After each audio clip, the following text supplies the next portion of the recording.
कोणत्याही संख्येला 1.5, 2.5, 3.5 गुणायचं सेकंदामध्ये ट्रिक्स पाहूयात.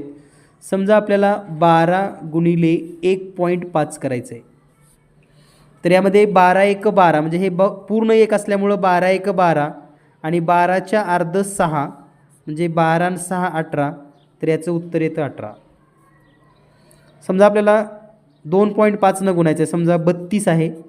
32 गुणिले 2.5. तर 32 हे 2 पूर्ण आहे म्हणून 32ची दुप्पट 64 आणि 32च्या अर्ध 16 मिक्स करा. बेरीज येईल 80, गुणाकार पण येईल 80. समजा आपल्याला 22 गुणिले 3.5 करायचं आहे. तर ही सम संख्येसाठी ट्रिक्स आहे, अतिशय सोपी ट्रिक्स आहे. तर 22 गुणिले 3, 22 3 वेळेस 22 त्रिक 66 आणि पुन्हा 22च्या अर्ध 11 मिक्स करा 77 म्हणजे उत्तर येईल 77. तर याप्रमाणे सेकंदामध्ये तुम्ही